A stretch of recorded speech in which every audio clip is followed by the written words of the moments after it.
देखो रिकॉर्डिंग का मैसेज गया और स्क्रीन शेयर हो गया, एक बार चेक कर लो।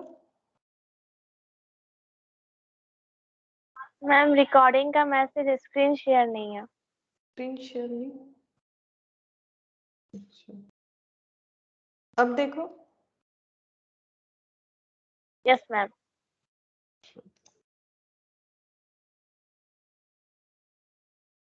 Good evening Shamita. Good evening ma'am. ठीक है, तब रिकॉर्डिंग का मैसेज भी चला गया है, स्क्रीन भी शेयर्ड है। ठीक है, हम लोग स्टार्ट कर सकते हैं। अच्छा, लास्ट क्लास में ब्लड रिलेशन किए थे। সমনিতাকে বোধহয় ক্লাসটা শেয়ার করা হয়নি, যে লাস্ট ক্লাসটা তুমি অ্যাটেন্ড করতে পারোনি, আমি শেয়ার করে দেবো, অসুবিধা হবে না। আর আজকেও যেটা করবো অসুবিধা হবে না, সেম কোয়েশ্চেনই আছে, আমি তোমাকে শেয়ার করে দিলে তুমি বুঝতে পারবে কিভাবে হবে। আমি আরেকবার বলে দিচ্ছি। अच्छा देखो, जो हम लोग ब्लड रिलेशन कर रहे थे वहां पर हमें जस्ट किस चीज पे फोकस करना है। देखो, एक तो हमें पता होना चाहिए कि ब्लड रिलेशन में रिलेशनशिप जो है वो कैसे हम लोग एक मिनट, ये देखो, जो ब्लड रिलेशनशिप है उसका क्या मतलब नाम इंग्लिश में हमें पता होना चाहिए, जैसे पता ही होगा तुम लोगों को वैसे भी। ठीक है, grandfather, grandmother, uncle, aunt, cousin, ठीक है, ये सब थोड़ा सा हमें पता होना चाहिए कि कौन किसको हम लोग क्या बोलते हैं, कौन भुआ है, कौन मामा है, कौन ताऊ है, कौन चाचा है। ठीक है, लेकिन इंग्लिश में जैसे मैंने कहा कि अंकल मतलब उसमें ताऊ या चाचा दोनों ही इंक्लूडेड हो जाते हैं। अगर क्वेश्चन में मैटरनल अंकल दिया हुआ है तो फिर वो मम्मी के साइड से हो जाएंगे, यानी मामा हो जाएंगे। ठीक है, तो जब तक क्वेश्चन में सिर्फ अंकल दिया हुआ है तो ये अजम्पशन लेना है कि वो फादर की तरफ से है। ठीक है, अगर सिर्फ अंकल दिया हुआ है तो फादर की तरफ से है, और अगर मैटरनल बोला हुआ है तो वो मदर की तरफ से है। ठीक है, और सिर्फ अंट अगर है तो अंट तो भुआ भी हो जाएंगी, मौसी भी हो जाएंगी। तो मौसी होने से तो मम्मी के तरफ से होती है और भुआ होने से पापा के तरफ से होते हैं। ठीक है, तो नॉर्मली सिर्फ अंट का मतलब यहाँ पर हम लोग मानेंगे कि पापा के तरफ से ही है। ठीक है, जब तक हमें कुछ स्पेसिफाई नहीं करेगा तो वैसे ही मान के हमें चलना पड़ेगा। ठीक है, और जनरेशन, और इसमें देखो हम लोगों ने सीखा क्या था, कैसे करके हमें क्वेश्चन सॉल्व करने चाहिए, इस पे हमें ध्यान रखना पड़ेगा। तो मैंने कुछ यहाँ पर तुम लोगों को ये देखो दिखाया था कि कैसे करके सॉल्व होगा। अगर सेम जेनरेशन में है, यहां पर बताया था, ये देखो मेल के लिए मैंने क्या यूज किया था, एक बार फिर से याद दिला देते हैं। कोई अगर मेल कैरेक्टर है तो उसके लिए मैंने माइनस साइन यूज किया, फीमेल कैरेक्टर के लिए प्लस। तुम लोग एम या एफ भी लिख सकते हो, कुछ और भी यूज कर सकते हो, ये कोई रूल्स नहीं है, मैंने अपने मन से किया, तुम लोग कुछ और भी यूज कर सकते हो। अब जैसे अगर कोई सेम जनरेशन के भाई बहन है या बहन बहन है या भाई भाई है तो ऐसे हम लोग यूज कर सकते हैं एरो। ठीक है, सॉरी ये कपल के लिए मैंने यूज किया था, हस्बैंड और वाइफ ऐसे। ठीक है, और अगर कोई भाई बहन है या बहन बहन है, भाई भाई है, तो वो सेम ट्री से, ठीक है, मतलब उनका रूट एक ही है। ठीक है, उनके पेरेंट्स एक ही है, तो एक्स वाई मैंने लिखा था, ये ब्रदर ब्रदर हो सकते हैं, brother sister, sister brother, sister sister, तो उसके लिए ऐसे यूज करेंगे। ये सब अपने क्वेश्चन को सॉल्व करने के आसान तरीके के लिए किया गया है। ठीक है, या फिर ऐसे भी यूज कर सकते हो, कपल के लिए ऐसे एरो, और अगर भाई बहन है तो ऐसे करके दे सकते हैं, या फिर ये ट्री यूज कर सकते हैं। और अगर जनरेशन वाला बात है, जैसे कि पापा और उनका बेटा या बेटी, मम्मी उनका बेटा या बेटी, तो उस केस में हम लोग ऐसे जनरेशन दिखाएंगे। तो ये मैंने ऐसे सोचा है, तुम लोग कोई और तरीके से भी कर सकते हो, उसमें कोई प्रॉब्लम नहीं है, मतलब ये एरो वैरो। ठीक है, लेकिन कोई भी एक तरीका हमें अपनाना पड़ेगा। अब देखो कुछ क्वेश्चंस मैंने करवाया था, ऐसा ही लगभग सेम क्वेश्चंस ही है, प्रैक्टिस के लिए मैंने दिया था, तो वो वाला क्वेश्चन अभी डिस्कस कर देते हैं, उसके बाद नया टॉपिक स्टार्ट करेंगे। ठीक है, तो फिर से एक बार हम लोगों का जो है रिवाइज हो जाएगा। जैसे ये वाला क्वेश्चन देखो कैसे सॉल्व करना है, हम बताते हैं। A man pointing to a photograph says, a man, man मतलब अब जेंडर बताओ, मैन मतलब क्या होगा, मेल, है ना, मैन मतलब तो हो गया ना male. A man pointing to a photograph, photograph में पॉइंट आउट करके एक इंसान बोल रहा है, वो कौन है, मेल कैरेक्टर है। The lady in the photograph, photograph में कौन है, लेडी है, यानी वो फीमेल कैरेक्टर है। Is my nephew's maternal grandmother, तो नेफ्यू मतलब क्या होता है ये पता होना चाहिए, तभी हम लोग क्वेश्चन को कर पाएंगे। बोलो नेफ्यू का मतलब क्या होता है, बोलो। नेफ्यू नहीं पता होगा तो कैसे करेंगे? भाई या बहन के किसको नेफ्यू बोलते हैं? बोलो, पता है तुम लोगों को? मैम बच्चे को, भाई बहन के बच्चे को। हाँ, लेकिन बच्चा क्या होगा? नेफ्यू मतलब लड़का है कि लड़की है? इससे नेफ्यू से पता चल जाता है। नेफ्यू लड़का है ना? लड़की है। नहीं, लड़का है। लड़की नहीं होने से नहीं, क्या होता है? लड़का है। हाँ, लड़का। लड़की होने से क्या होता है? नीस। NIECE, ये बोलते हैं ना, नीस। ठीक है, तो भाई बहन के लड़के को बोला जाता है नेफ्यू, और भाई बहन के लड़की को बोला जाता है नीस। नोट डाउन कर लो, अगर याद नहीं रहता है तो एक बार नोट डाउन कर लो, क्योंकि हमें इंग्लिश में पता होना जरूरी है। ठीक है, नहीं तो हम लोग नहीं कर पाएंगे इस चैप्टर को। अच्छा, अब नेफ्यूज मैटरनल ग्रैंड मदर मतलब क्या होता है? मैटरनल ग्रैंड मदर हम लोग एक एक कैरेक्टर समझ लेते, फिर ड्रॉ करके करेंगे। मैटरनल ग्रैंड मदर मतलब, मैटरनल मतलब किसके तरफ से? मम्मी के साइड से। मम्मी के साइड से। ग्रैंड मदर मतलब? ग्रैंड नानी। मदर नानी। ठीक है, क्योंकि मैटरनल है तो नानी। नहीं, अगर मैटरनल नहीं लिखा हुआ होता तो क्या मानते? दादी। दादी। ठीक है। How is the lady in the photograph related to the man sister who has no other sister? ठीक है, अब क्वेश्चन का कैरेक्टर तो हम लोगों ने 1 2 3 करके पढ़ लिया, समझ लिया। नेफ्यू का मतलब एक बार मैंने ये सब गो थ्रू करवा दिया। अब देखो कैसे सॉल्व होगा। A man pointing to a photograph, तो एक फोटोग्राफ बना लेते हैं। ये एक फोटोग्राफ है। ठीक है, इस फोटोग्राफ में एक फोटो है, तो फोटो किसका है? लेडी या जेंट्स? देखो, the lady in the photograph, तो फोटोग्राफ में कोई लेडीज है। फोटोग्राफ में लेडी है। ठीक है, फोटोग्राफ में फीमेल कैरेक्टर है। फीमेल के लिए मैंने प्लस साइन यूज किया था। देखो, मैंने प्लस साइन यूज किया था। तुम लोग एम भी एफ भी लिख सकते हो, अगर तुम लोग को एफ लिखना है तो फीमेल के लिए एफ। प्लस साइन मैंने यूज किया था, तो अभी मैंने प्लस साइन ही यूज कर लिया। ठीक है, अच्छा, अब क्या बोल रहा है? देखो ध्यान से सुनो। A man pointing to a photograph, एक इंसान, ठीक है, इस फोटोग्राफ के तरफ पॉइंट आउट करके बोल रहा है। ये कौन है? ये एक मैन है, यानी ये मेल कैरेक्टर है। ये फोटोग्राफ को दिखाते हुए बोल रहा है, the lady in the photograph. ये फोटोग्राफ में जो लेडी है, देखो बिल्कुल हम ऐसे दिखा रहे हैं, ये ऐसे हाथ उठा उठा के बोल रहा है, ये जो फोटोग्राफ में लेडी है, ऐसे करके बोल रहा है। ठीक है, क्या बोल रहा है? इज माई नेफ्यूज, तो पहला बात है नेफ्यूज मैटरनल ग्रैंड मदर। तो नेफ्यू, अगर इनका नेफ्यू है तो इनका नेफ्यू मतलब क्या होगा? इनके भाई या बहन का बेटा। बोलो, ये समझ में आया? नेफ्यू का मतलब क्या होगा? इस मैन का, इस इंसान का नेफ्यू, इस इंसान का नेफ्यू जो है, इसका दूसरे वाले जनरेशन में होगा, इसके दूसरे वाले जनरेशन में होगा इस मैन का Neiphiu.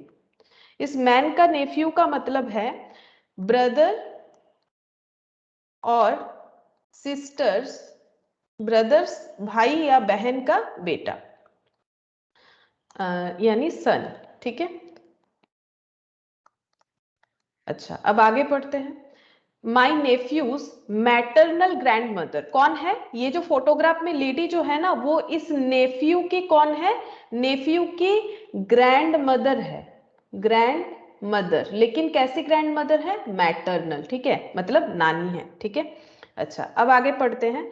How is the lady in the photograph related to the man sister? ठीक है, how is the lady in the photograph related to the man sister? इनकी बहन, तो इनकी बहन तो इनके पेरेंट्स एक जैसे होंगे। इनकी बहन यानी इनके पेरेंट्स एक जैसे होंगे, तो इनकी बहन बना लेते हैं, यहाँ पर सिस्टर बना दिया। ठीक है, ये दोनों एक ही रूट से हैं क्योंकि इनकी बहन है। ठीक है, how is the lady in the photograph related to the man sister who has no other sister? मतलब ये मैन की जो बहन है, इनकी कोई और दूसरी बहन है ही नहीं। ठीक है, तो क्या ये लोग एक भाई एक बहन है? बोलो, क्या ये लोग एक भाई एक बहन है? अगर कोई दूसरी बहन है ही नहीं इनकी, तो क्या ये लोग एक भाई एक बहन है? मतलब होता है ना, आजकल अगर 2 बच्चा होता है तो या तो एक एक भाई बहन है, या तो बहन बहन है, या तो भाई भाई है। तो क्या इनकी एक ही बहन है? ठीक है, अच्छा, आप पूरा क्वेश्चन को फिर से पढ़ो। A man pointing to a photograph, ये मैन फोटोग्राफ को दिखाते हुए बोल रहा है, क्या बोल रहा है? The lady in the photograph, ये फोटोग्राफ में जो लेडी है वो मेरी नेफ्यू की मैटरनल ग्रैंड मदर है, मतलब मेरी नेफ्यू, तो इनकी अगर एक ही बहन है तो ये जो बच्चा है ये किसका है? ये मैन का अगर एक ही बहन है, जो हम लोगों ने पूरा क्वेश्चन को पढ़ के देखा, तो ये बच्चा किसका है? बताओ, कुछ तो समझ में आ रहा होगा। बोलो बोलो, गलत सही जो भी आता है बोलो, कोई प्रॉब्लम नहीं है।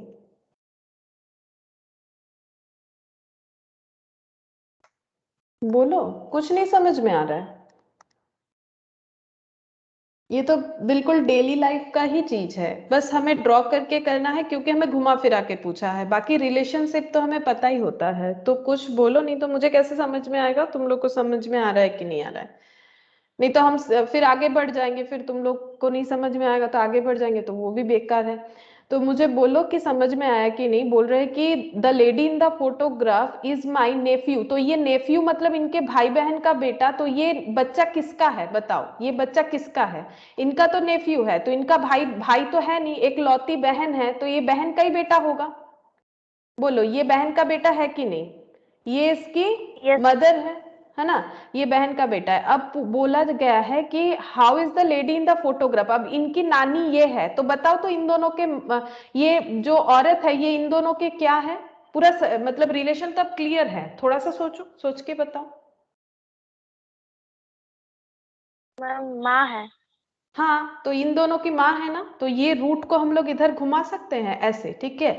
ये माँ है इन दोनों की, ठीक है, और ये पोता है, ये इसका बेटा है, ठीक है, और ये इसके नेफ्यू है, यानी ये मैटरनल अंकल हो गए। अब हमें पूछा क्या है? पूछा है कि how is the lady in the photograph related to the man's sister who has no other sister. बोल रहे कि ये लेडी फोटोग्राफ में जो है इनके साथ उस मैन के सिस्टर का रिलेशन क्या है? बोलो क्या रिलेशन है? ऑप्शंस देख लो क्या क्या है। Mother, cousin, mother in law, sister in law. बोलो क्या रिलेशन है? ये लेडी इस इनकी क्या लगती है? इन मैन के सिस्टर की क्या लगती है? Ma'am mother. मदर। तो इसीलिए देखो ऑप्शन ए आंसर है, मदर, ठीक है, हो गया। ठीक है, प्रैक्टिस करना पड़ेगा खुद को, मतलब लिख लिख के करना पड़ेगा तभी होगा। अच्छा, और नेक्स्ट देखो question number 2। A woman introduces a man as the son of the brother of her mother, ठीक है। ए मैन, ए वुमन, अच्छा, a woman introduces a man, तो दो यहाँ पर पर्सन है, एक मैन है और एक वुमन है, तो हम एक बार यहाँ एक वुमन बना लेते हैं और यहाँ पर एक मैन बना लेते हैं, ठीक है।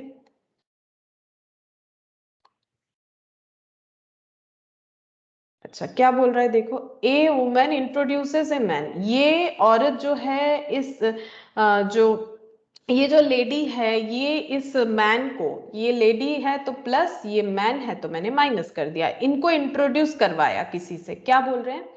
एज द, और as the son of the brother of her mother, तो क्या बोला है फिर से पढ़ो। A woman introduces a man, एक औरत एक आदमी को इंट्रोड्यूस करवाते हुए बोल रही है, कैसे इंट्रोड्यूस करवाए? जिनसे इंट्रोड्यूस करवाए उनको as the son of the brother of her mother, उन ऑफ हर मदर, तो हर मदर मतलब किनका? इनका। ये बोल रही है कि ये जो मैन है ये कौन है? ये बेटा है किसका? ब्रदर ऑफ हर मदर, उनके माँ के भाई का बेटा है। How is the man related to the woman, तो हमें धीरे धीरे एक एक चीज को पढ़ना पड़ेगा। ए वुमेन इंट्रोड्यूसेस ए मैन, तो मैंने दो कैरेक्टर बना लिया, ठीक है। फिर अगर ज्यादा नहीं समझ में आता है हम लोग पीछे का लाइन जस्ट सिंगल पढ़ेंगे। सन of the brother of her mother, तो हर कौन है? हर यानी लेडी होता है, तो इनकी मम्मी, तो उस वुमेन की मम्मी, तो इनकी मम्मी, तो इनका जनरेशन कैसे होगा? अगर इनकी मम्मी है तो हम लोग ऐसे लिखेंगे, ये देखो इनकी मम्मी है, तो ये यहां लिख देते हैं मदर, जनरेशन, ठीक है, जनरेशन ऐसे दिखाया जाता है। तो इनकी मम्मी, तो क्या बोला है? ब्रदर ऑफ हर मदर, तो इनकी मम्मी के ब्रदर, तो ब्रदर है तो ये एक ही रूट से होंगे, तो इस इनके क्या हो जाएंगे, मम्मी का यहाँ पर लिख देते हैं मदर्स ब्रदर, ठीक है। मतलब अगर इनके क्या हो जाएंगे, मैटरनल अंकल, मैटरनल अंकल हो जाएंगे इनके तरफ से अगर सोचे तो। मैंने दोनों रिलेशन लिख लिया, माँ का भाई बोल के भी लिखा यानी मामा जी, ठीक है। अच्छा आगे पढ़ते हैं। Women introduces a man as the son of the brother of her mother, तो as the son of the brother of her mother, तो ब्रदर ऑफ हर मदर, उन ब्रदर का बेटा। ये देखो ये जो है, अब देखो फिर से पढ़ो। ए वुमन इंट्रोड्यूसेस अ मैन, इनको दिखा के बोल रही है, ये कौन है, ये बेटा है, सन मतलब बेटा हो गया, ये बेटा है किसका, of the brother of her mother, इनके माँ का भाई का बेटा, मतलब ये इनका बेटा है, ठीक है। अब ये इनका बेटा है। अब ये बताने के लिए बोल रहा है how is the man related to the woman, तो इन दोनों में रिलेशन क्या है, बोलो इन दोनों में रिलेशन क्या है, इस मैन और वुमेन में रिलेशन क्या है। बोला है how is the man related to the woman, बोलो क्या रिलेशन है।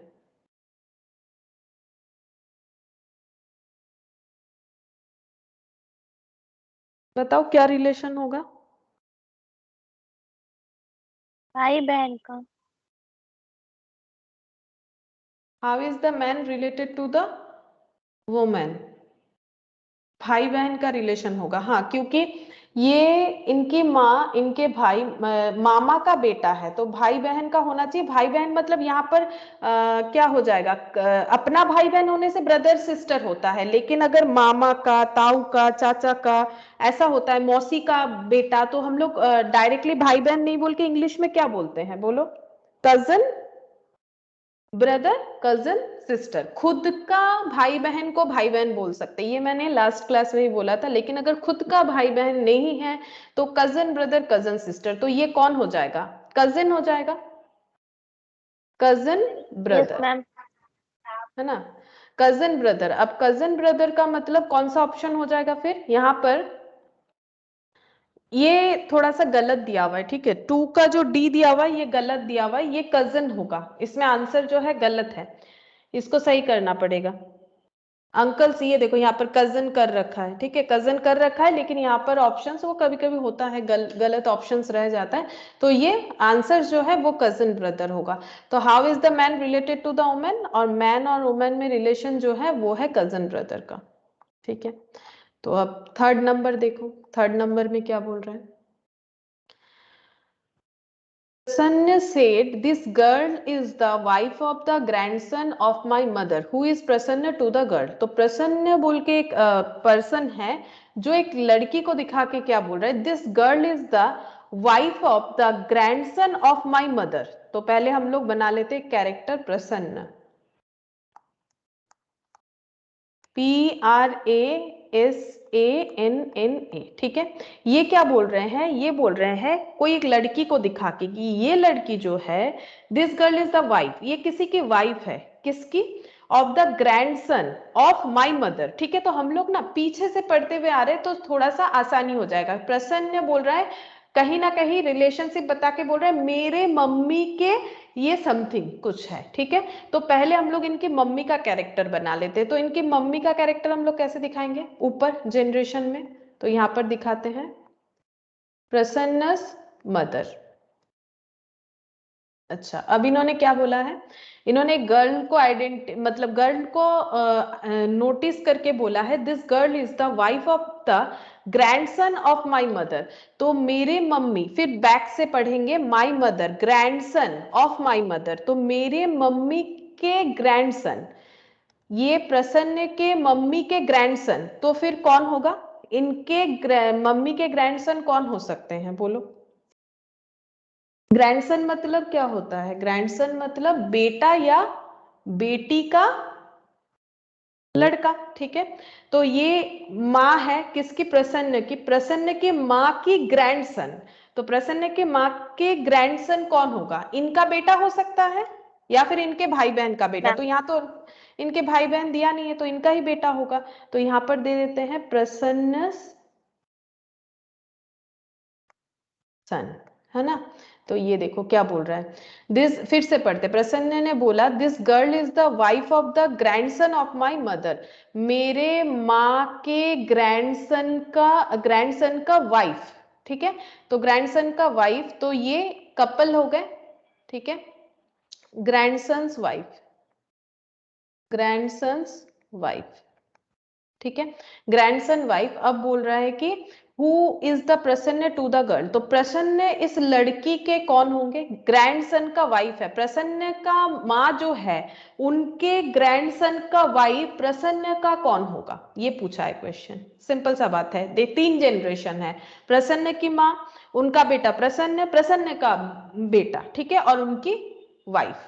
तो बोलो कि इन दोनों में रिलेशनशिप क्या है, यही पूछा है।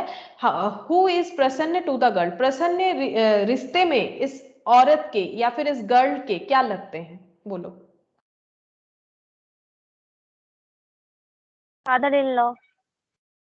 हाँ, डॉटर इन लॉ होगा, लेकिन डॉटर इन लॉ तो ये जो है ये लड़की होंगी डॉटर इन लॉ, लेकिन ये नहीं पूछा है कि वो लड़की प्रसन्न की कौन है, पूछ रहा है कि प्रसन्न रिश्ते में कौन होते हैं उस लड़की के, ये रिश्ते में कौन होते हैं इस लड़की के। ये तो रिश्ते में डॉटर इन लॉ होती है, लेकिन हमें ये नहीं पूछा है कि लड़की इनके रिश्ते में क्या होती, पूछ रहे कि ये लड़की के रिश्ते में क्या होते हैं। आंसर सही था, बस चेंज कर दो, इनके तरफ से बोलो, ये तो डॉटर इन लॉ है, तो ये कौन है, ये अगर डॉटर इन लॉ है तो ये कौन हो गए रिश्ते में, father in law. Father in law. तो क्वेश्चन हमें पूछा है कि प्रसन्न कौन है, तो हमें फादर इन लॉ बोलना पड़ेगा, तो option C, father in law.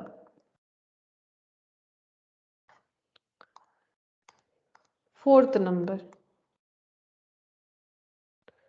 अच्छा, if Arun says Bimal's mother is the only daughter of my mother, how is Arun related to Bimal. तो दो कैरेक्टर है, अरुण और बीमल।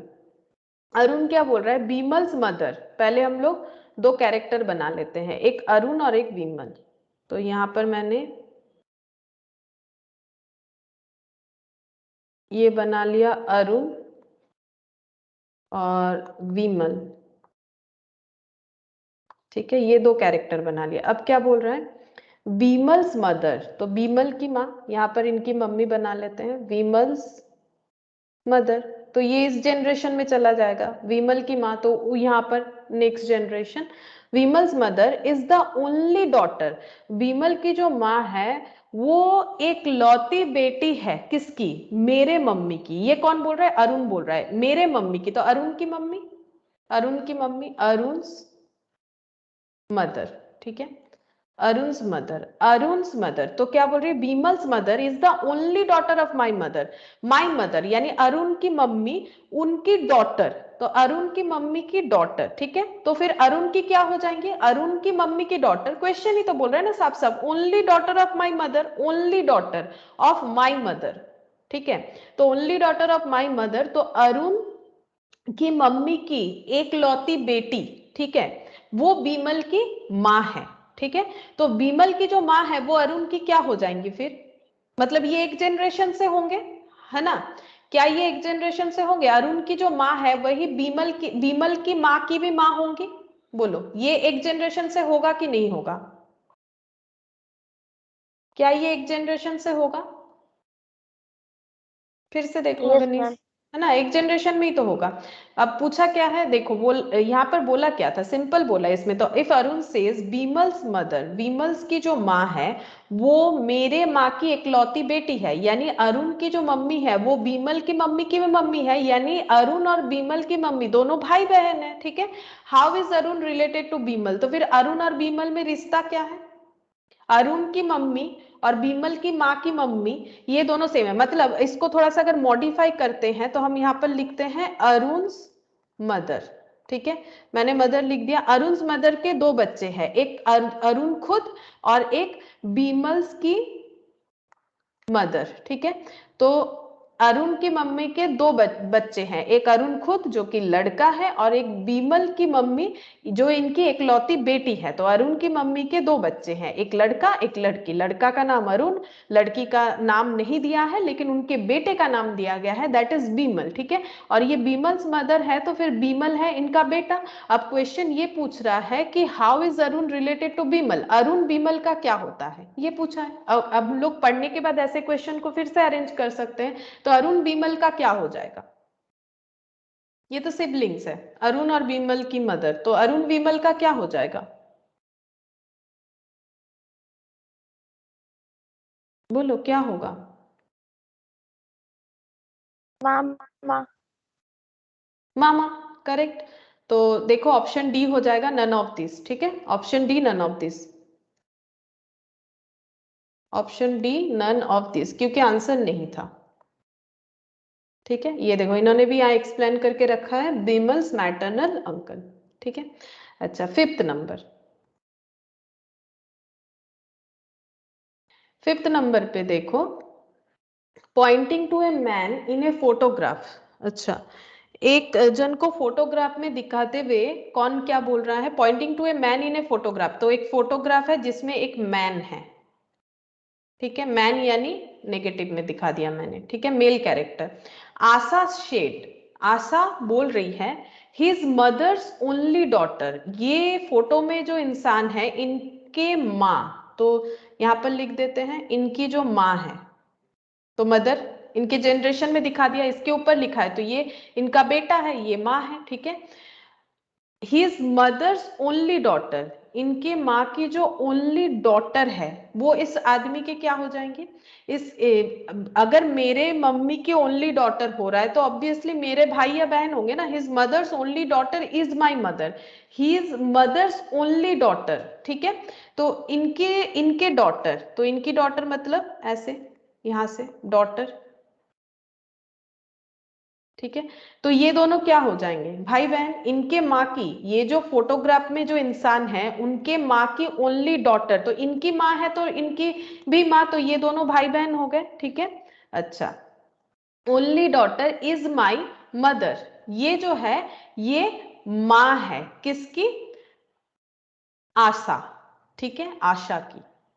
फिर से देख लो, आशा ने क्या बोला, आशा ने फोटोग्राफ में एक इंसान को दिखाते हुए बोला कि ये फोटोग्राफ में जो इंसान है ना उनकी जो माँ है, उनकी जो एक लौती बेटी है वो मेरी माँ है, यही चीज बोला है। पॉइंटिंग टू ए, मतलब इंग्लिश में ये लिखा हुआ है, pointing to a man in a photograph, Asha said his mother's only daughter, his mother's only daughter, एक लौती बेटी है। ठीक है, his mother's only daughter is my mother, how is Asha related to that man, तो आशा इस मैन की क्या लगती है, आशा और इस मैन में रिलेशन क्या है। लेकिन वैसे रिलेशन पहले पता कर लेते हैं, फिर आंसर्स देखते हैं कि किसके रेस्पेक्ट में पूछा है। तो पहले बोलो कि इन दोनों के अंदर रिश्ता क्या है। तो इन दोनों के अंदर रिश्ता पता करने के लिए ये पता करना पड़ेगा ना कि ये जो आशा की माँ है, ये डॉटर जो है ये क्या है, ये आशा की मदर है। ठीक है, ये आशा की मदर है, जो कि अरुण, जो ये फोटोग्राफ में जो है उनके माँ की बेटी है, इकलौती बेटी है। ठीक है, आशा की माँ, तो फिर ये डॉटर और ये दोनों रिश्ते में क्या है, तभी तो पता चलेगा आशा इनके क्या होते हैं, बोलो। मामा। मामा, करेक्ट, मामा। तो ये मामा और ये भांजी। ठीक है, लेकिन हमें पूछा क्या है, कौन किसके क्या लगते हैं, यहाँ पर पूछा है how is Asha related to that man, तो आशा का रिश्ता बताओ इनके साथ, तो आशा का रिश्ता इनके साथ तो मामा का ना नहीं है ना, इनका रिश्ता इनके साथ मामा का है, आशा का रिश्ता इनके साथ क्या हो जाएगा, भांजी का। तो भांजी को क्या बोलते हैं, भाई बहन की बेटी, यानी क्या होना चाहिए, नीस। देखते हैं नीस का ऑप्शन है, हाँ है ऑप्शन सी, नीस। ठीक है, नीस हो जाएगा।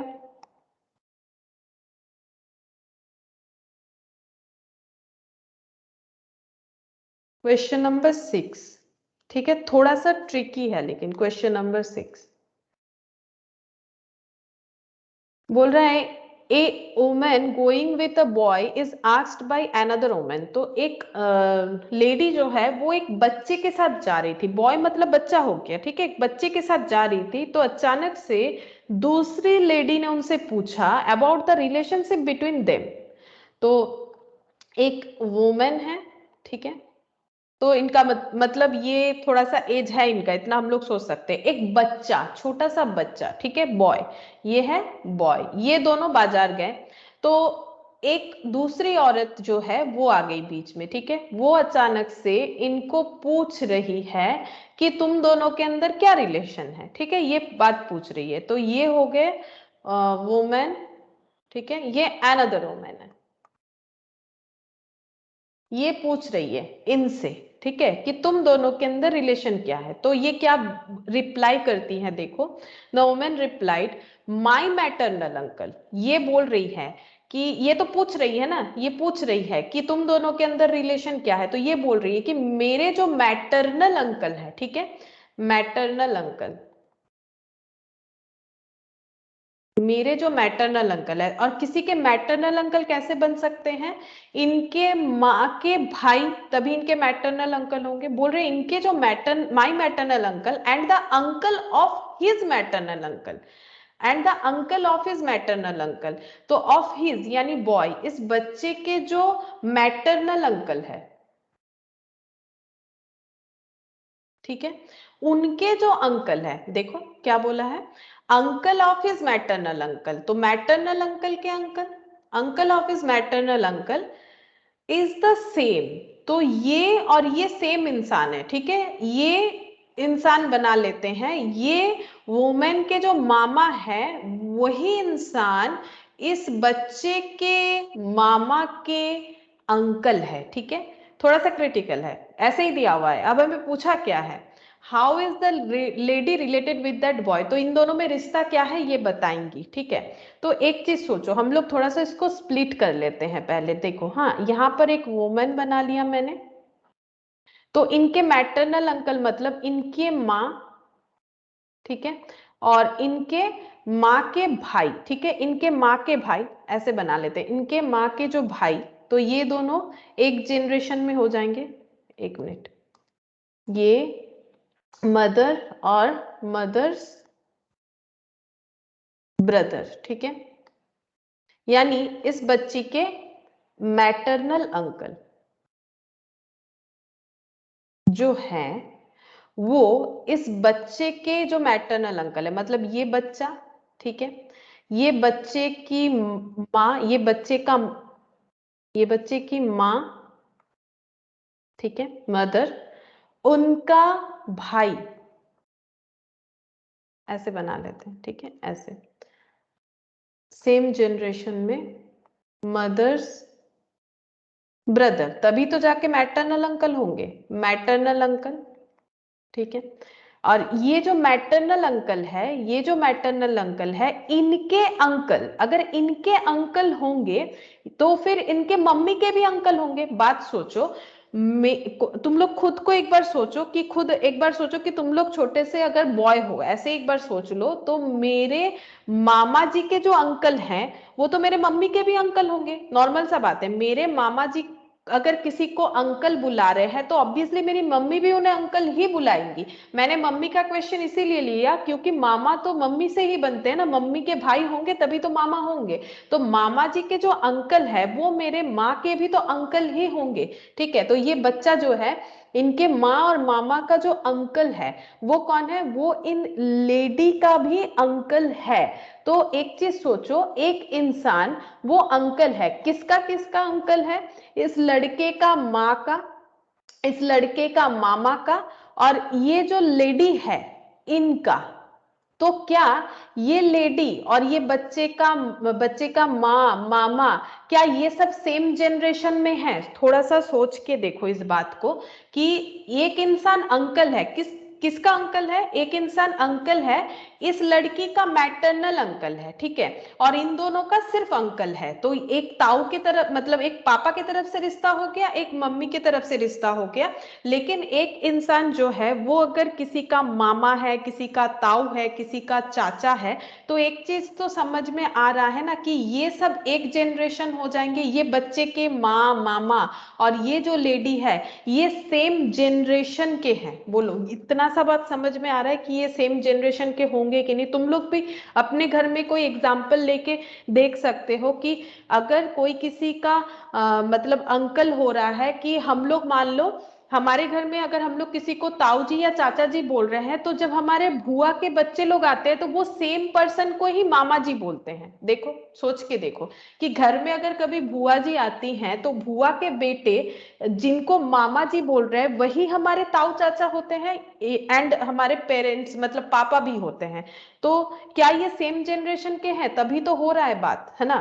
तो ये जो इंसान, ये जो लेडी है, ठीक है, इन लेडी के जो मैटरनल अंकल है मतलब लेडी के जो मामा है और इनके जो अंकल है, ये बच्चे का मामा और माँ का जो अंकल है वो सेम है। तो बस इस क्वेश्चन में हमें इतना समझना पड़ेगा जनरेशन सेम है कि नहीं। तो अब ये सब बात जनरेशन सेम है, क्योंकि ये इंसान अगर मैटरनल पैटर्नल एक बार छोड़ ही दो तो इनके अंकल है, इनके भी अंकल है, इनके भी अंकल है, ठीक है।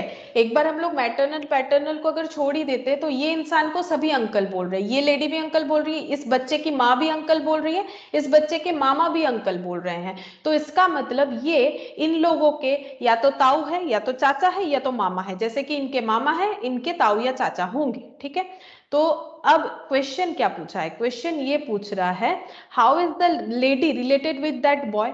तो एक चीज देखो, ये अगर ये लोग फिर क्या हो जाएंगे, क्या हमारे बुआ के बच्चे हमारे कजन ब्रदर सिस्टर नहीं होते हैं? होते हैं, ठीक है।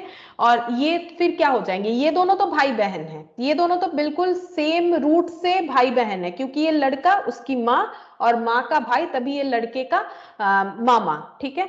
और ये जो है ये इनका मामा जो है वो इनका भी अंकल है, तो सेम रूट से बिलोंग कर रहे हैं। तो इसका मतलब ये जो लेडी है ये और ये तीनों सेम जनरेशन में अगर आ रहे हैं तो ये तीनों भाई बहन हैं। तो हम लोग ये बोल सकते हैं कि ये लेडी और लड़के में रिलेशन क्या है, ये लेडी जो है ये आंट हो जाएंगी इस बच्चे की, ठीक है, आंट हो जाएगी। और ये बच्चा क्योंकि लड़का है तो यहाँ पर हम लोग बोलेंगे नेफ्यू, भाई बहन का लड़का।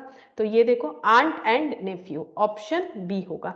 तो ये थोड़ा सा क्रिटिकल है क्वेश्चन, उतना आसान नहीं है बाकी सारे क्वेश्चन की तरह। फिर से एक बार बता देते हैं कि एक वुमेन जो है वो रास्ते में जा रही थी एक बच्चे के साथ, तो दूसरी एक लेडी उन्होंने क्वेश्चन अराइज किया कि तुम दोनों में रिलेशन क्या है, ठीक है। तो ये वुमेन है, ये बॉय है, इससे ये समझो कि ये सेम जनरेशन में लेकिन नहीं है, क्योंकि इनको गर्ल नहीं बोला गया है, तो जनरेशन गैप है, ठीक है। फिर ये वुमेन रिप्लाई कर रही है इनको कि मेरे जो मामा जी हैं, ठीक है, और इस बच्चे के जो बच्चे के मामा के जो मामा जी हैं वो सेम ही है, ठीक है।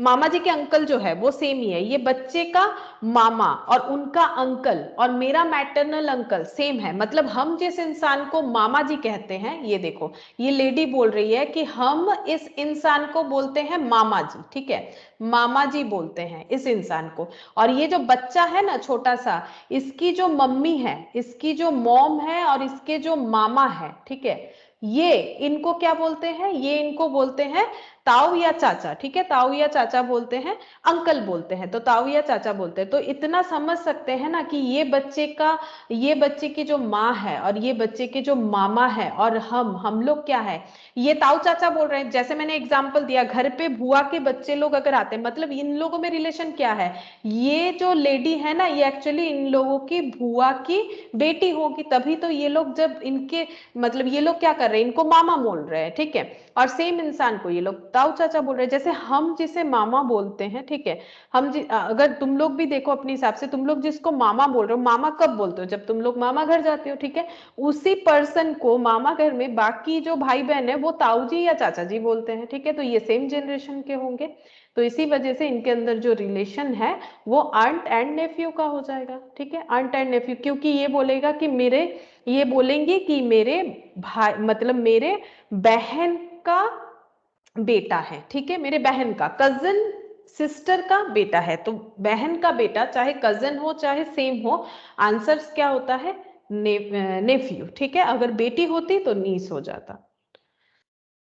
आई होप कि समझ में आया होगा, ठीक है। क्वेश्चन नंबर 7 देखो। A man said to a lady, "Your mother's husband sister is my aunt. How is the lady related to the man?" तो देखो बिल्कुल आसान सा है। A man said to a lady, ये man है, ठीक है, ये man, ये lady को बोल रहे हैं, ये lady है। Said to a lady, "Your mother's husband's sister." Your mother's, तो इनकी mother, your mother's husband, husband तो इनके माँ के हस्बैंड, तो कपल है, मदर्स हस्बैंड, मदर्स हस्बैंड, तो ये लेडी के क्या हो जाएंगे, वो भी लिख लेते हैं। इस बच्चे के माँ के हस्बैंड इस लड़की के क्या हो जाएंगे, बोलो। माँ के हस्बैंड को क्या बोलते हैं, फादर। पापा। पापा, फादर, ठीक है, मैंने ब्रैकेट में लिख दिया, इस बच्चे के पापा। आगे पढ़ते हैं। हस्बैंड सिस्टर, अच्छा, इस बच्चे के पापा की बहन, बहन तो है मतलब सेम रूट से, तो ये ऐसे हो जाएगा सिस्टर, यहां पर लिख देते हैं फादर्स सिस्टर। तो रिलेशन कुछ ऐसा बना, ये लेडी इनकी मम्मी, मम्मी के हस्बैंड, मैंने समझने के लिए ब्रैकेट में फादर लिख दिया इन लेडी के तरफ से, और ये जो मम्मी के हस्बैंड थे उनकी बहन, ठीक है, मतलब फादर्स सिस्टर। अब पूछा क्या है, पूछा है कि how is the lady related to the man, ठीक है, how is the lady related to the man, इन दोनों में रिलेशन क्या है। फिर से एक बार पढ़ लेते हैं। A man said to a lady, ये इनको बोल रहे हैं, your mother's husband sister, your mother's husband sister is my aunt. अच्छा, तो ये आंट, तो ये लेडी की भी तो आंट है, पहले ये देख लेते हैं, ठीक है। ये लेडी और इनमें रिलेशन क्या है, इस बच्ची के माँ के हस्बैंड के यानी मम्मी पापा, ठीक है, और पापा की बहन, तो ये लेडी और इनमें रिलेशन क्या हुआ, पहले ये बताओ, ये लेडी और इनमें रिलेशन क्या हो जाएगा, ये लेडी की ये भुआ हो गई यानी आंट हो गई। अब बोल रहा है कि ये इंसान बोल रहा है ये मेरी भी आंट है, ये जो मैन है ना, ये बोल रहा है इस लड़की को, देखो तुम्हारी मम्मी के हस्बैंड की जो बहन है वो मेरी भी आंट है।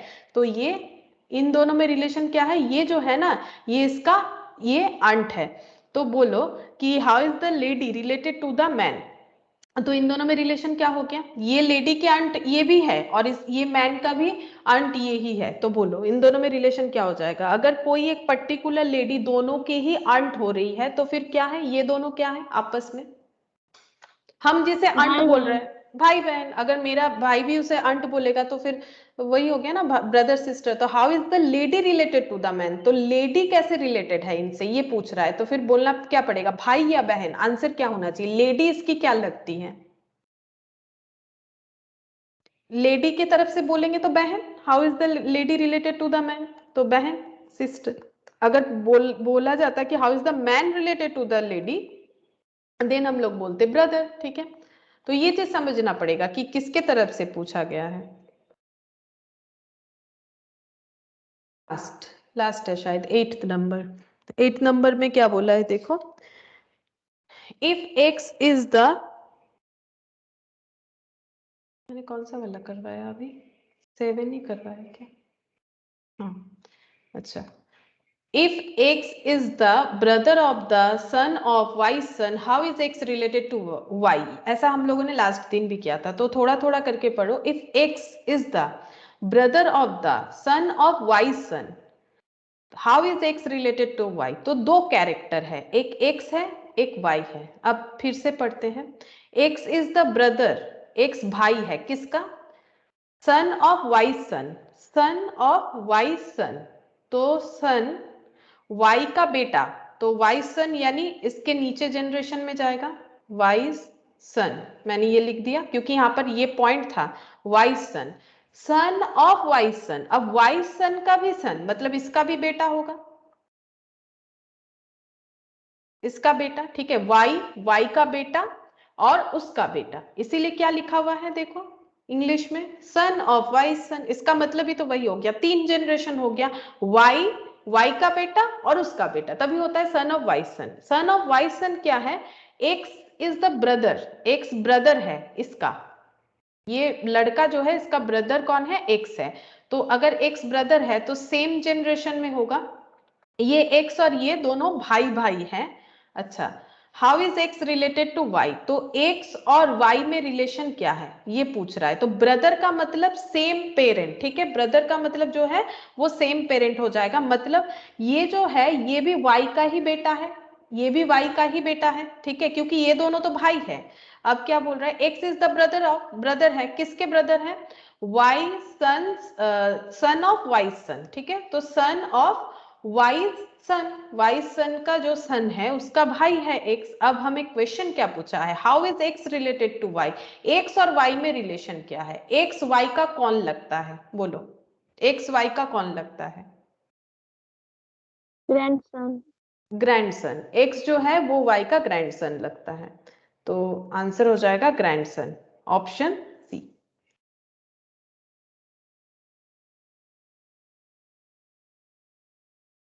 बस और तो नहीं था इसमें, ठीक है, लेकिन तुम लोग को ये जो है ये प्रैक्टिस करना पड़ेगा, इतना हम बोल सकते हैं, क्योंकि इसमें देखो कि जितना प्रैक्टिस करोगे उतना सब, यही सब क्वेश्चन को अगर प्रैक्टिस करोगे तो भी काफी है, ठीक है, फिर नया नया धीरे धीरे क्वेश्चन तुम लोग प्रैक्टिस करके देख सकते हो, क्योंकि इतना आसान नहीं होता है, बहुत ना दिमाग खराब होता है कि क्या हो रहा है कैसे बोल रहा है, तो थोड़ा टाइम लगेगा इसको चैप्टर में ग्रिप आने के लिए। लेकिन अगर नहीं प्रैक्टिस करोगे जैसे आज किया, और अगर नहीं करोगे जैसे मैंने समझाया है, तो भूल जाओगे। लेकिन अभी सीखे हो तो 2-4 दिन इसी के पीछे पड़े रहो, तो चीज जो है दिमाग में चला जाएगा, फिर कभी भी प्रैक्टिस करो खुद ब खुद याद आ जाएगा कि किस तरह से करना चाहिए, ठीक है। लेकिन अगर इसको अभी नहीं प्रैक्टिस करोगे तो फिर बाद में सोचोगे कि वन मंथ आफ्टर या ऐसा कुछ सोचोगे तो फिर हो गया, फिर प्रॉब्लम हो जाएगा, भूल जाओगे। जब तक खुद से ऐसे सोच के नहीं करोगे तब तक नहीं होगा, बिना आंसर्स देखते हुए, ठीक है। फिर देखो धीरे धीरे ट्राई करके हो जाएगा, ऐसा नहीं है कि नहीं होगा, लेकिन प्रैक्टिस वाला चैप्टर है। अच्छा, अब हम लोग आज दूसरा टॉपिक स्टार्ट करते हैं, that is alpha numeric puzzle, ठीक है। तो अल्फा न्यूमेरिक पजल, ठीक है, तो पजल है बेसिकली, पजल को सॉल्व करना है। अब अल्फा न्यूमेरिक का मतलब है जहां पर अल्फाबेट्स भी रहेंगे, न्यूमेरिक यानी 1 2 3 4 भी रहेगा, और कुछ सिंबल्स भी रहेगा, उसको बोला जाता है अल्फा न्यूमेरिक। मतलब ऐसा कोई सीरीज जहां पर लेटर भी है, जहां पर नंबर भी है, जहां पर कुछ सिंबल्स भी है। अब उसके रिगार्डिंग कुछ क्वेश्चन पूछेगा जिसे हमें सॉल्व करना पड़ेगा, उसे बोला जाता है अल्फा न्यूमेरिक पजल, ठीक है। तो देखो पहला question, study the following arrangement carefully and answers the question given below. ये जो है अरेंजमेंट ये हमें क्लियरली देखने के लिए बोला है, और आंसर्स जो है ये करने के लिए बोला है। तो हम सबसे पहले एक काम करते हैं, ये जो है सीक्वेंस इसको एक बार हम लिख लेते हैं, ठीक है।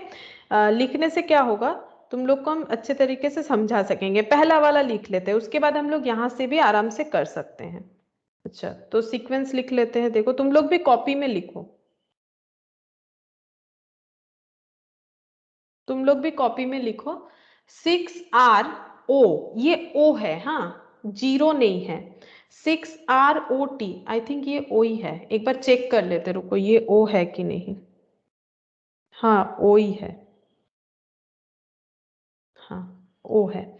6ROT4, तो चलो लिखो 6ROT4। अच्छा, उसके बाद क्या है देखो, 4A8%, A8%, तो देखो 6 4 8 ये सब नंबर है, RO ये सब लेटर है, परसेंटेज एक सिंबल हो गया, ठीक है, परसेंटेज। फिर BF1E, BF1E पहले लिखो जैसे लिखा हुआ है, उसके बाद समझाते कैसे होगा। #W@, #W@, 9HI, आई है, हाँ 9HI, 9HI, $MN, $MN*, अच्छा $MN*, $MN*, फिर क्या है $3 $3 थोड़ा सा पीछे करते, नहीं तो जगह नहीं होगा। कोशिश करो एक ही लाइन में लिखने का, ठीक है। डॉलर 5GP 7Q 5GP7Q, ठीक है, ये हो गया। अच्छा, अब देखो क्वेश्चन क्या बोल रहा है। बोल रहा है how much such consonant are there in the above arrangement. यहाँ पर कितने सारे ऐसे कॉन्सोनेंट हैं, each of which is immediately preceded by a consonant and immediately followed by a number। बोल रहा है यहाँ पर ऐसे कितने सारे कॉन्सोनेंट हैं। प्रीसीडेड मतलब होता है आगे, ठीक है, प्रीसीडेड मतलब आगे। इमीडिएटली प्रीसीडेड का मतलब, जैसे देखो सपोज मैंने लिखा यहाँ पर ABCDE, ठीक है, तो C के आगे कौन है? B, तो C के आगे B है तो हम लोग बोलेंगे B is immediately preceded from C, ठीक है। तो C से जस्ट आगे B है, आगे तो A भी है लेकिन इमीडिएटली मतलब जस्ट इसके आगे। प्रीसीडेड A भी है, प्रीसीडेड B भी है, लेकिन C के आगे इमीडिएटली प्रीसीडेड B है, ठीक है।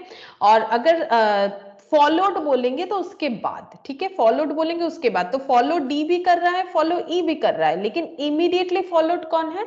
डी है, ठीक है, इमीडिएटली फॉलोड डी है। तो बहुत ही सिंपल सा क्वेश्चन होता है, इसमें पूछ रहा है कि ऐसे कैसे कितने सारे कॉन्सोनेंट है जिसके जस्ट आगे एक कॉन्सोनेंट है पीछे एक नंबर है, ये हमें ढूंढना है। तो हमें क्या ढूंढना है? हमें ऐसा कॉन्सोनेंट ढूंढना है, ठीक है, हमें ऐसा कॉन्सोनेंट ढूंढना है जिसके आगे कॉन्सोनेंट, जिसके पीछे नंबर हो, ठीक है, जिसके पीछे नंबर हो। ऐसा कितने सारे कॉन्सोनेंट है? तो सबसे पहले हम लोग यहाँ पर चेक करते हैं कि क्या क्या कॉन्सोनेंट है। तो बोलो ये पूरे सीरीज में कौन कौन सा कॉन्सोनेंट है? क्या 6 तो होता नहीं, ये नंबर है। कॉन्सोनेंट तो लेटर से बनता है, बोलो आर कॉन्सोनेंट है? आर कॉन्सोनेंट है? ऑब्वियसली कॉन्सोनेंट है ना, क्योंकि वावल्स क्या क्या होता है, ए ई आई ओ यू, तो आर कॉन्सोनेंट है कि नहीं? ये तो सीधा सा सवाल पूछा है मैंने। Yes ma'am. आर कॉन्सोनेंट है? ओ होगा? ओ कॉन्सोनेंट है? हाँ, नहीं है ना, वावल्स है, ए ई आई ओ यू, इसको छोड़ के बाकी सभी कॉन्सोनेंट होगा। अच्छा, क्या क्या कॉन्सोनेंट ले? ओ कॉन्सोनेंट, ये तो सिंपल सा बात है ना। देखो टी, टी कॉन्सोनेंट है, ए नहीं है क्योंकि ए तो वावल्स होता है, और बी, बी ले सकते हैं, बी कॉन्सोनेंट है। एफ, एफ भी कॉन्सोनेंट होता है। ई नहीं होगा, ए ई आई ओ यू ये सब नहीं होगा। डब्ल्यू, डब्ल्यू पे चेक कर सकते हैं।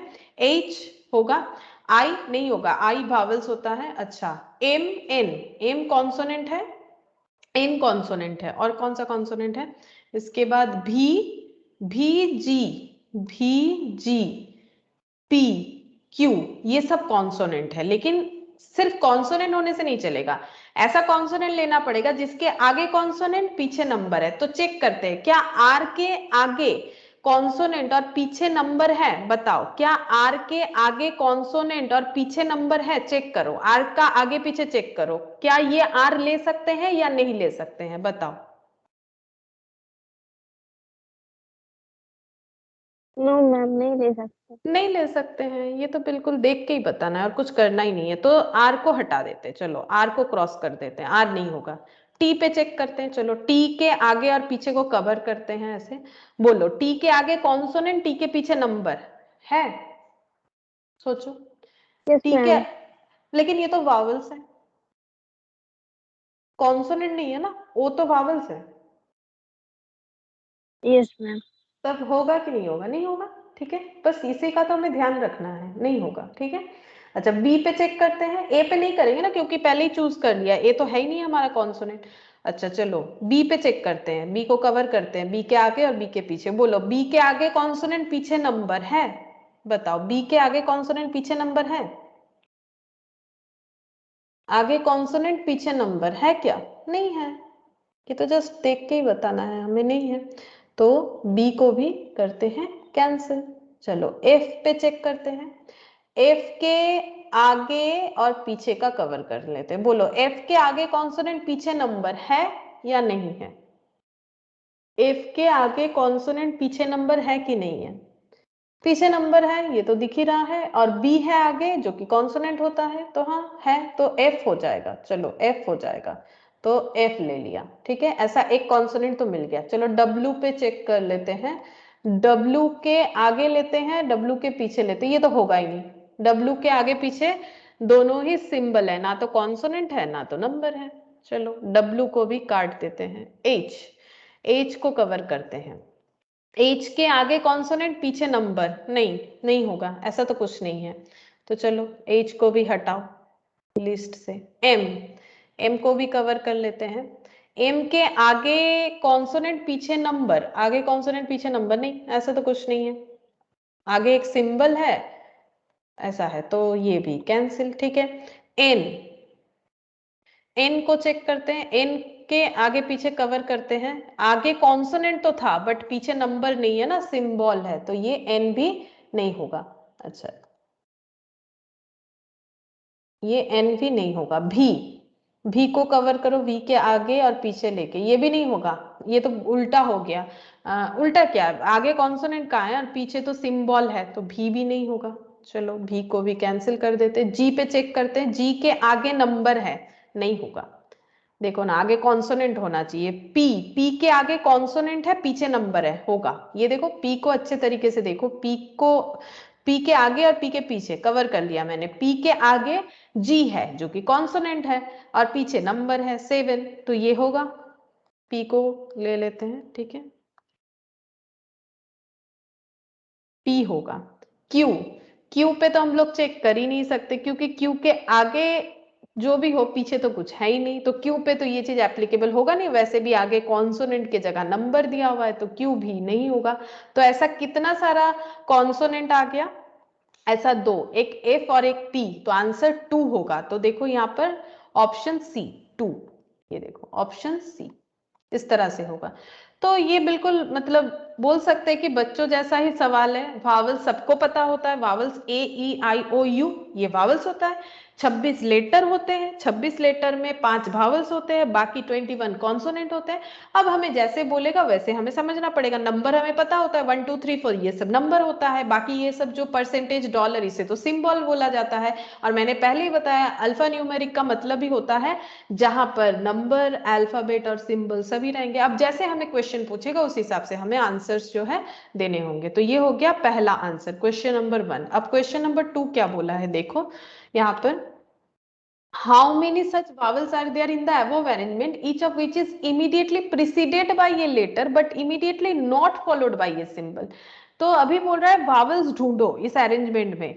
ऐसे कितने सारे वावल्स है जिन जो immediately preceded by a letter, तो मुझे कॉम्बिनेशन किस चीज का लेना है? वावल्स जिसके आगे immediately preceded by a letter, कोई भी लेटर मतलब कुछ भी चलेगा, वावल्स कॉन्सोनेंट कुछ भी चलेगा, बट पीछे क्या नहीं होना चाहिए? पीछे सिंबल जो है वो नहीं होना चाहिए। सिंबल के अलावा कुछ भी चलेगा, क्योंकि देखा बोला है नॉट फॉलोड बाय ये सिंबल, ठीक है। और ऐसे कितने सारे वावल्स है, तो पहले इस अरेंजमेंट में कितने सारे वावल्स है देखते हैं। 6 आर ओ वावल्स है, ठीक है। यहाँ पर एक वावल्स ओ मिल गया। दूसरा चेक करो, टी नहीं होगा, 4 ए होगा, ए वावल्स है। अच्छा, और वावल्स क्या है? 8% बी एफ 1 ई, ई वावल्स है। ए ई आई अगर मिलेगा तो आई लिखना पड़ेगा, ई डब्ल्यू, ये रहा आई। तो 5 तो वावल्स होते हैं, ए ई आई ओ। अगर यू मिल जाता है तो यू, आई एम एन 3 2 भी एफ जी पी 7 क्यू, नहीं और तो वावल्स नहीं है। अब हमें वावल्स पे ये चीज चेक करना पड़ेगा। तो हमें ये देखना पड़ेगा कि ओ के आगे लेटर होना चाहिए। अगर ओ पे चेकिंग करेंगे तो ओ के आगे लेटर, ओ के पीछे सिंबल नहीं होना चाहिए। चेक करते हैं, ओ को कवर करते हैं। ओ के आगे लेटर होना चाहिए और पीछे सिंबल नहीं होना चाहिए। तो बोलो ये आंसर होगा कि नहीं होगा? ये हमारा आंसर होगा कि नहीं होगा? क्योंकि ओ के आगे लेटर है और पीछे सिंबल नहीं है, तो चलेगा क्या? ये चलेगा क्या? ये पेयर हमें लेना चाहिए? बोलो, ये तो सिंपल सा सवाल है, इसमें तो कुछ लॉजिक मतलब कुछ दिमाग लगाना ही नहीं है, देख के बताना है कि ये ओ के आगे लेटर है कि नहीं और ओ के पीछे सिंबल नहीं है तो ही चलेगा। क्या ओ के आगे लेटर नहीं है? R is not a letter, और लेटर क्या है? आर लेटर है कि नहीं है? इसमें है। हाँ, और टी, टी क्या कोई सिंबल है या लेटर है? लेटर। लेटर तो होगा कि नहीं होगा? सिंबल के अलावा कुछ भी यस चलेगा मैम, ना। होगा। होगा, बस ये तो फटाफट हो जाएगा। ये कौन सा ब्लड रिलेशन की तरह उतना टफ है ही नहीं, तो फिर ये होगा। चलो ये हो जाएगा। ए पे चेक करते हैं। ए, ए के आगे और पीछे कवर कर दिया। आगे क्या होना चाहिए? लेटर। पीछे क्या होना चाहिए? सिंबल के अलावा कुछ भी चलेगा। क्या ये लेंगे? सोच के देख लो, क्या ये लेना चाहिए? क्या ए के आगे लेटर है? पहले वो तो चेक करो, ए के आगे लेटर है कि नहीं। अगर है तो पीछे सिंबल नहीं होना चाहिए। बोलो होगा? क्या फोर नो लेटर है? मैम। नहीं होगा ना, चार थोड़ी ना लेटर है। चार क्या है? चार तो नंबर है, तो कैसे होगा? ए तो नहीं होगा। ई, ई पे चेकिंग करते हैं। आगे लेटर पीछे सिंबल नहीं होना चाहिए, तो इसके आगे लेटर नहीं है और पीछे सिंबल ही है, तो फिर ये नहीं होगा। ई, ई भी नहीं होगा। चलो आई पे चेक करते हैं। आई के आगे लेटर और पीछे सिंबल नहीं होना चाहिए। क्या ये पेयर सही है? आई के आगे लेटर, हाँ है, एच तो लेटर ही है। पीछे सिंबल नहीं होना चाहिए, ये डॉलर है, तो होगा कि नहीं होगा? डॉलर क्या सिंबल है? अगर सिंबल है तो नहीं होगा। बोलो होगा कि नहीं होगा? नहीं होगा। नहीं होगा, डॉलर तो सिंबल है ना। अच्छा, तो ये नहीं होगा, हटा देते हैं इसको भी। तो फिर आंसर क्या हो जाएगा? ऐसे कितने सारे वावल्स हैं? Answer one. चेक करो वन कौन से ऑप्शन में है। ये रहा ऑप्शन बी, वन। हो गया, ठीक है। Third number, which of the following is, which of the following, मतलब जो सीरीज है उसी पे क्वेश्चन है, is the fourth to the left of the twelfth from the left hand. ये थोड़ा सा समझ के करना है हमें, ठीक है। यहाँ पर सीखना पड़ेगा लेफ्ट राइट का बात, ठीक है। अभी तक हमें को सीखना नहीं था, अभी तक तो हम लोग जो बचपन से सीखते हुए आए उसी पे उसी के नॉलेज पे कर सक रहे थे। यहाँ पर कुछ नहीं, अगर लेफ्ट राइट समझ जाओगे तो बस, और कुछ नहीं नया सीखना है। Which of the following is the fourth to the left of the 12th from the left end? ठीक है, तो ये कुछ पोजीशन का बात बोल रहा है कि लेफ्ट साइड से 4 नंबर, 5 नंबर, 12 नंबर, ऐसा कुछ बोल रहा है। तो हम लोग को पहले ये पता करना पड़ेगा कि सीरीज का लेफ्ट कौन सा होता है, सीरीज का राइट कौन सा होता है। तो जब भी कोई सीरीज लिखेंगे कॉपी में, हमेशा ये साइड जो है ये लेफ्ट साइड होता है, क्योंकि लेफ्ट हैंड इधर रहता है, और ये जो साइड है इसे बोलते हैं राइट साइड, ठीक है, इसे बोलते हैं राइट साइड। अब ऐसे क्वेश्चन को हमें हमेशा बैक साइड से पढ़ना चाहिए, ठीक है। जैसे क्या बोला है, ये चारों में से विच ऑफ द फॉलोइंग, मतलब इन चारों के लिए बोला जा रहा है, is the fourth to the left of the twelfth from the left hand. अब जैसे कि मैंने बोला, इस क्वेश्चन को हमेशा बैक में पढ़ो, तो हम लोग ऐसे क्वेश्चन को बैक में पढ़ेंगे। तो पहले देखो बैक में जाते हैं, तो कुछ एक सेंटेंस बन जाए उतना तक हमें पढ़ना चाहिए। तो 12th from the left and, हम लोग पहले 12th from the left and ढूंढेंगे। तो ढूंढो 12th from the left and, तो लेफ्ट ये है, लेफ्ट साइड से 12 नंबर पे कौन है बताओ, अपने कॉपी में काउंट करके बताओ। 1 2 3 4 5 6 7 8 9 10 11 12, 12 नंबर पे ई आ गया, ठीक है। 12 नंबर पे ई आ गया।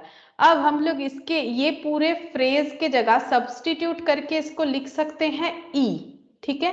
12th from the left hand कौन है? ई है। फिर से क्वेश्चन को पढ़ेंगे, which of the following is, मतलब ये चारों में से fourth to the left of E, fourth to the left of E. अब ऐसे पढ़ेंगे, ई के लेफ्ट साइड में 4 नंबर पे, क्योंकि fourth to the left of E, तो ई का लेफ्ट साइड कौन सा होगा?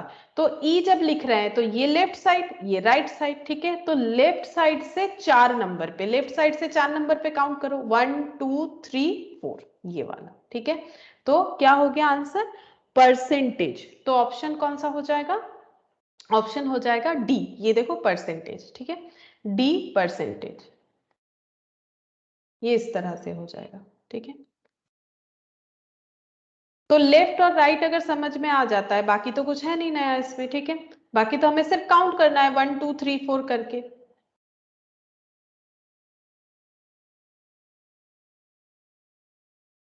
अच्छा, फिर से ऐसा ही एक क्वेश्चन आएगा, देखो। फोर्थ नंबर पे देखो, fourth number question, 3 of the following 4 are alike. बोल रहा है ये चारों में से 3 एक जैसे हैं, 3 एक जैसे हैं इन ए सर्टेन वे।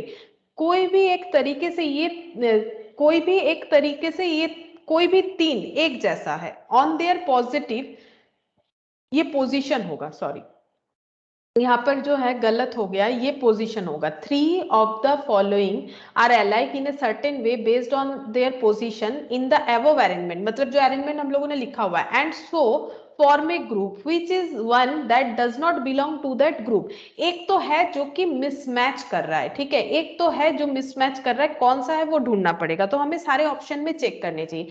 पहला ऑप्शन है 4O6, ठीक है, पहला ऑप्शन है 4O6। तो हम यहाँ पर ई बोल रहे, क्वेश्चन नंबर कितना है, क्वेश्चन नंबर है 4 पे चेक करते हैं। पहला ऑप्शन है 4O6। दूसरा ऑप्शन है F%A, F%A। तीसरा ऑप्शन है @ हैश और 1। और डी है $H और 9, $H और 9। अब इनका पोजीशन बोला है, पोजीशन के हिसाब से तो 4O6, तो 4 कहां पर है, यहां पर, फिर O है, फिर यहां पर 6 है, 4O6, ठीक है, 4O6 ऐसे है। मतलब ये देखो,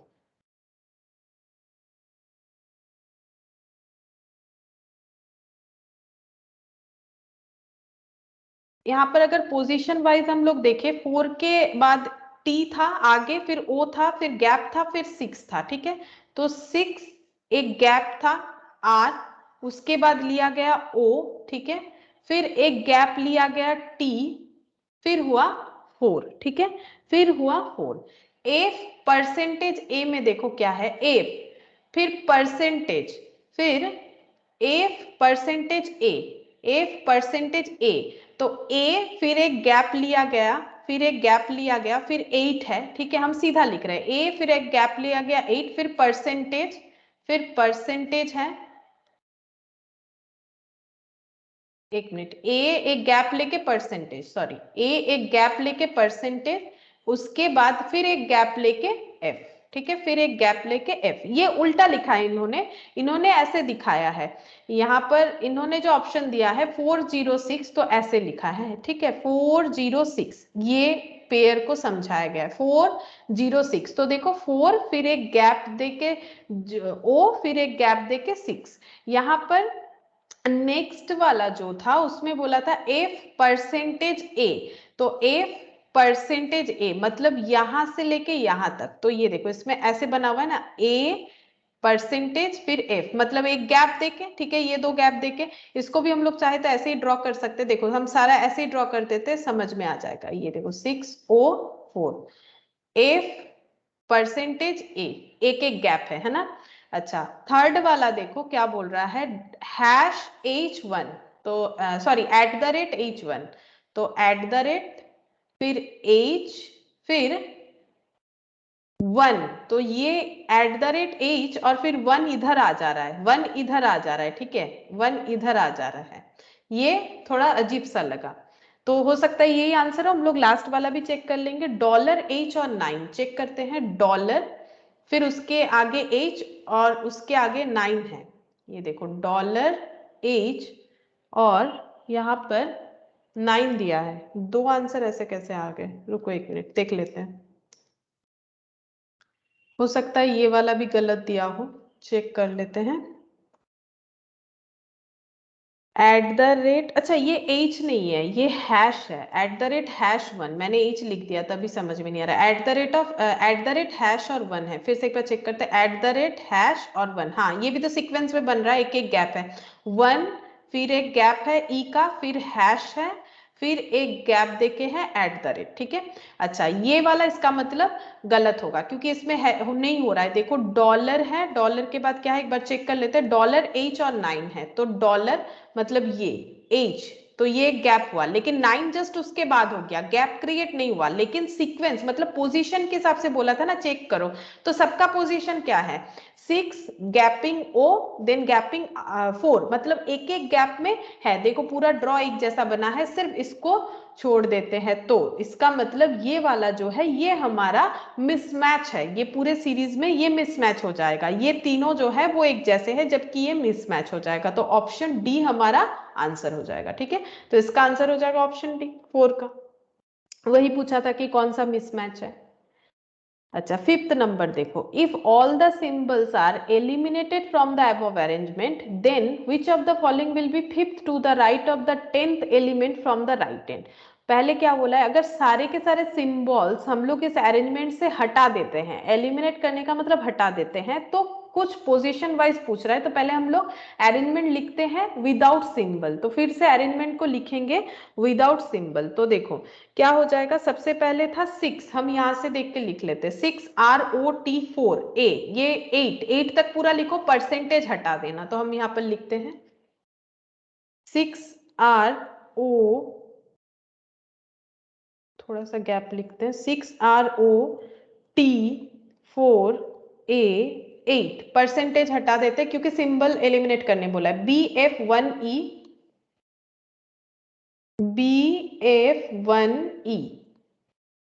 अच्छा फिर W हैश नहीं होगा, W @ भी नहीं होगा, W9HI आई तक लिख लिया मैंने। उसके बाद डॉलर नहीं होगा, MN स्टार भी नहीं होगा, MN32V, MN32 मतलब 32 और V, अच्छा V तक लिख लिया, ये डॉलर नहीं होगा, 5GP7Q, 5GP7Q, 5GP7Q, ठीक है। विदाउट सिंबल मैंने पूरा का पूरा डेटा को रीराइट कर लिया। अब क्या बोला है, if all the symbols are eliminated from the above arrangement, जो कि हम लोगों ने कर लिया है। फिर क्या बोला है, then which of the following, ये चारों में से which of the following will be 5th to the right of 10th element from the right end। तो मैंने पहले ही बोला ऐसे क्वेश्चन को हम लोग हमेशा बैकवर्ड में पढ़ेंगे, तो क्या बोला है 10th element from the right and, ठीक है। 10th element from the right end पहले ढूंढना पड़ेगा, तो लेफ्ट साइड कौन सा है, ये राइट साइड है, ये हम लोगों को फाइंड आउट करना है 10th element from the right, तो 1 2 3 4 5 6 7 8 9 10, तो M आया, ठीक है। कलर चेंज कर लेते हैं, M जो है वो 10th नंबर एलिमेंट है राइट साइड से, तो हम इसको रीराइट करके M लिख देते हैं। फिर से क्वेश्चन को पढ़ेंगे, if all the symbols are eliminated from the above arrangement then which of the following will be 5th to the right of M, M के राइट साइड में 5वां नंबर पे कौन होगा, तो M का ये राइट और ये लेफ्ट, M के राइट साइड में 5वें नंबर पे, तो 1 2 3 4 5, तो 5वें नंबर पे तो 5 है, ठीक है। 5 है तो ऑप्शन बी हो जाएगा, आंसर हो गया बी, ठीक है। 5 हो जाएगा, बस लेफ्ट राइट समझो, लाइन बाय लाइन काउंट करो, हो जाएगा। ये एम का भी क्या हो जाएगा, अगर इतने सारे लेटर लिखते तो भी ये लेफ्ट और ये राइट होगा, और अगर एक लेटर भी लिखेंगे जैसे ए बी अगर लिखते हैं, ये लेफ्ट और ये राइट है, अगर सिर्फ सी लिखते हैं तो भी ये लेफ्ट है ये राइट है, इसमें तो कोई चेंजेस होने वाला है नहीं। तो लेफ्ट राइट जो है यही मेन है यहाँ पर समझने के लिए। बाकी ऐसा क्वेश्चन जब रहेगा तो हमें हमेशा बैकवर्ड से रीड करते हुए आना है, ताकि हम लोग पजल को सॉल्व कर सके। और एक क्वेश्चन दिया है, ठीक है, यहाँ पर इसको भी लिख लो, M3R#, सेकेंड वाला,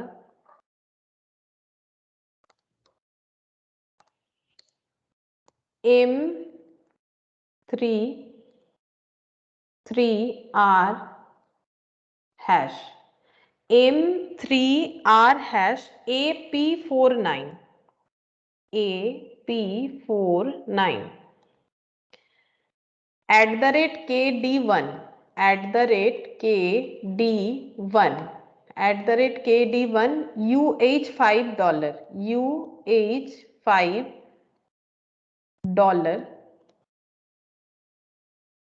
2n dollar WE, 2n dollar WE,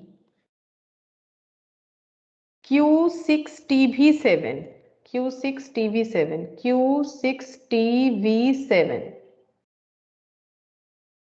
star 8BX, star 8BX। ठीक है, अब हम चाहेंगे कि तुम लोग बताने का कोशिश करो। मैंने तो एक पूरा क्वेश्चन समझा दिया कि कैसे होगा, तो ज्यादा कुछ क्रिटिकल बात तो है नहीं, जस्ट हमें एक बार क्वेश्चन को समझना है, क्या आंसर पूछ रहा है उस तरह से आंसर देते जाना है। क्या बोला है देखो, Which of the following elements is the fourth to the right of 12th from the right end?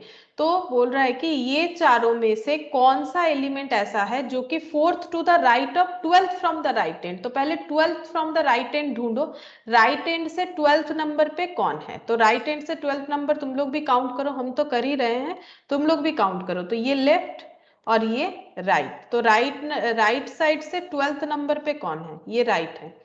1 2 3 4 5 6 7 8 9 10 11 12, ये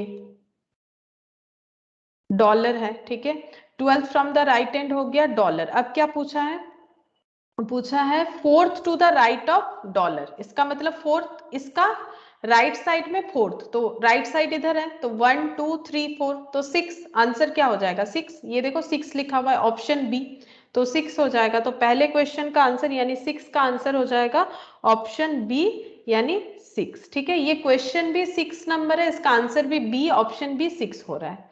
ये हो गया। अच्छा एक काम करते हैं, ये हटा देते, नहीं तो दूसरा वाला नहीं कर सकेंगे। 6 का बी हो गया। 7, how many such numbers are there in the above arrangement which are immediately preceded by a symbol. बोल रहे कि इसमें ऐसे कितने सारे अरेंजमेंट है जिसके आगे सिंबल है। ऐसे कितने सारे अरेंजमेंट है, कुछ भी हो चलेगा, जैसे एम के आगे तो कुछ नहीं है, 3 के आगे सिंबल नहीं है, आर के आगे 3 है तो जो कि सिंबल नहीं होता है, हैश के आगे आर है नहीं होगा, ए के आगे हैश है क्या होगा, ए ले सकते हैं क्योंकि बोला है हमें ऐसा सब डेटा लेना है जिसके आगे एक सिंबल हो। क्या ए के आगे सिंबल है, क्या हम लोग ए को कंसीडर करें हमारे आंसर के लिए, 7th नंबर आंसर के लिए क्या हम लोग ए को कंसीडर करें, बताओ बोलो, क्या ए को कंसीडर करेंगे। बोला है how many numbers are there in the above arrangement which are immediately preceded by a symbol. ये तो बच्चों सा सवाल है, बोलो एम के आगे सिंबल कहाँ है भाई, एम के आगे तो कुछ है ही नहीं। 3 के आगे एम है जो सिंबल नहीं होता है, आर के आगे 3 है, ए के आगे हैश है, बोलो सिंबल है कि नहीं है ए के आगे। Yes ma'am. तो फिर लेंगे ना ये। अच्छा पी, पी के आगे ए है चलेगा, नो मैम। नहीं। 4 के आगे पी नहीं चलेगा, सिंबल चाहिए। 9 के आगे 4, एट द रेट के आगे 9 नहीं चलेगा, के आगे एट द रेट है, हाँ ये चलेगा। डी के आगे के, 1 के आगे डी, यू के आगे 1, एच के आगे यू, 5 के आगे एच। अच्छा ये सब नहीं होगा, सिंबल चाहिए। 2 के आगे डॉलर है, ये ले लेते हैं। इन के आगे 2, डॉलर के आगे इन, डब्ल्यू के आगे डॉलर है, ये ले लो। अच्छा ई के आगे डब्ल्यू, क्यू के आगे ई, 6 के आगे क्यू, टी के आगे 6 है, वी के आगे टी है, 7 के आगे वी है। अच्छा 8 के आगे स्टार है, ये चलेगा सिंबल है। बाकी यहाँ कुछ ऐसा मुझे नहीं दिख रहा है। तो कितना सारा हुआ, 1 2 3 4 5, 5 हुआ है। चलो चेक करते हैं, मैंने ए को कंसिडर करके 5 किया ना, 1 2 3 4, हाँ 5, 5 है। चलो चेक करते हैं, यहाँ पर ऑप्शन दिया है ए, ऐसा 2 ही है। How many such, oh sorry मैंने ये पढ़ा ही नहीं पूरा। How many such numbers are there in the above arrangement which are immediately preceded by a symbol. अच्छा नंबर के आगे सिंबल होना चाहिए, मैंने पूरे अरेंजमेंट का ढूंढ लिया, नंबर के आगे सिंबल होना चाहिए, तो ठीक है। चलो फिर से एक बार चेक कर लेते उसमें क्या है, नंबर के आगे सिंबल होना चाहिए। तो पहले देखो अरेंजमेंट में कितने सारे नंबर है और उनके आगे सिंबल है कि नहीं है। नंबर कौन कौन सा है पूरे अरेंजमेंट में, नंबर कहाँ कहाँ है देख लेते हैं। नंबर है ये 3 नंबर है, अच्छा 4 नंबर है, 9 नंबर है, 3 4 9, और यहाँ पर नंबर 1 है, 5 है, 2 है, 6 है, 7 है, 8 है, ये सब नंबर है, लेकिन वही नंबर कंसीडर करने को मिलेगा जिसके आगे सिंबल है। तो बताओ, सर्कल सर्कल तो कर दिया, कौन कौन सा होगा? 3 ले सकते हैं, नहीं, आगे सिंबल नहीं है। 4 ले सकते हैं, नहीं। 9 नहीं, 1 नहीं होगा, 5 नहीं होगा, 2 होगा, ठीक है, 2 होगा, 2 के आगे डॉलर है, चलो 2 चलेगा। और क्या 2 होगा, और यहाँ पर 6 भी नहीं होगा, 7 भी नहीं होगा, 8 होगा, 8 के आगे स्टार है, तो ऐसा दो हो जाएगा, ठीक है, $2 और $8, ठीक है। तो हम यहाँ पर लिख लेते हैं $2 और $8। ये देखो, $2 और $8, ये वाला कॉम्बिनेशन हमारे आंसर के साथ जा रहा है, यानी 2, आंसर 2 हो जाएगा। 2 कौन से वाले ऑप्शन में है? ए, ठीक है, ऑप्शन ए, 7th का। अच्छा, 8 का देखो, if started from M is interchange with 3 and R is interchange with hash and so on, then which element will be 12 from the left. बोल रहा है इफ स्टार्टेड फ्रॉम एम। अगर हम लोग ये जो अरेंजमेंट हम लोगों ने अभी लिखा, इसमें अगर हम लोग ऐसे स्टार्ट करते हैं, ये देखो, if started from M, M यहाँ पर है, ठीक है, if started from M, M is interchange with N, M को एन के साथ इंटरचेंज करना है, sorry, M is interchange with 3, ठीक है, and R is interchange with, R कहाँ गया, ये है, ठीक है, R is interchange with hash, R को इंटरचेंज कर दिया जाएगा हैश के साथ। अच्छा, हैश कहाँ है? ओ सॉरी, ये वाला ना, ये क्वेश्चन, ये नया वाला क्वेश्चन है, सॉरी, मैंने गलत जगह पे देख लिया। M is interchange with 3, R is interchange with hash and so on, which element will be 12 from the left, ठीक है, तो इंटरचेंज करना पड़ेगा। तो एम इज इंटरचेंज विथ 3, देखो, एम इज इंटरचेंज विथ 3, तो एम और 3 का इंटरचेंज कर लो, इंटरचेंज मतलब अदला बदली, तो 3 यहाँ ले लो, एम यहाँ ले लो, ठीक है। उसके बाद क्या बोला है, R is interchange with hash, R जो है वो हैश के साथ इंटरचेंज करेगा, तो हैश यहाँ आ गया, आर यहाँ आ गया, एंड सो ऑन का मतलब अगर ऐसे ही चलता जाए, तो एम 3 में इंटरचेंज हुआ, आर हैश में हुआ, तो ए पी में होगा, पी आगे आ जाएगा, पीछे ए आ जाएगा। 4 9 के केस में 9 4 हो जाएगा, एट द रेट के में के और एट द रेट हो जाएगा, D1 में 1 और इधर डी हो जाएगा, D1 हो गया, UH में यहाँ पर H, यहाँ पर U हो जाएगा, 5 और डॉलर में यहाँ डॉलर, यहाँ 5 हो गया, 2 और N में यहाँ N, यहाँ 2 हो जाएगा, $W में W आगे, डॉलर पीछे हो जाएगा, और फिर है EQ, तो Q आगे, E पीछे हो जाएगा, फिर T 6 हो जाएगा, 7 भी हो जाएगा, हैश $8 का 8 स्टार हो जाएगा, और BX में X भी हो जाएगा। तो हम लोगों ने पूरा ही कर लिया, पूरा करने का जरूरत नहीं था, फिर भी मैंने पूरा कर दिया, ठीक है। विच element will be 12 from the left, तो लेफ्ट साइड से 12 काउंट करो, तो काउंट करो, लेफ्ट साइड से 12 नंबर पे कौन आएगा, अगर अरेंजमेंट ऐसे चेंज हो जाएगा तो लेफ्ट साइड से 12 नंबर पे कौन है, जस्ट काउंट करते जाओ, 12 नंबर पे कौन है, 1 2 3 4 5 6 7 8 9 10 11 12, ये डी है, तो आंसर डी होना चाहिए।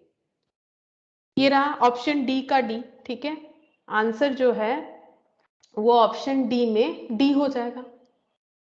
अच्छा, ये हो गया 9th number, sorry 8th number, ये 8th नंबर का आंसर हो गया। 7 हुआ था, 6 7 8, अब 9th नंबर। क्वेश्चन नंबर 9 में देखो क्या बोल रहा है, what will come next in the following sequence, इसके बाद सीक्वेंस में क्या आएगा ये पूछ रहा है, ठीक है। तो सीक्वेंस क्या है, देखो, MRP कॉमा NKU ऐसे दिया हुआ है, तो MRP comma NKU, sorry 9KU, 9KU comma, comma दिया हुआ है, 52 मतलब 52W, 52W। अब इसके बाद क्या आएगा, 4th नंबर पे क्या आएगा, ये चारों ऑप्शन में से हमें ढूंढना पड़ेगा। तो क्या क्या ऑप्शन है, QT7, QT7 पहला ऑप्शन, दूसरा है 6V8, तीसरा है QT स्टार, फोर्थ है QV7, ठीक है। तो कुछ ना कुछ तरीके से तो ये जुड़े हुए होंगे, उसी तरह से होना चाहिए। तो पहला दिया हुआ है एमआरपी, तो एमआरपी कैसा है ये वाले क्वेश्चन में हमें देखना चाहिए। तो ये क्वेश्चन हम लोग कर रहे थे लेकिन मैंने यहाँ पर कट कट लगा दिया, चलो कोई बात नहीं, हम लोग यहाँ से देख लेते हैं। यहाँ पर तो है, चलो इसको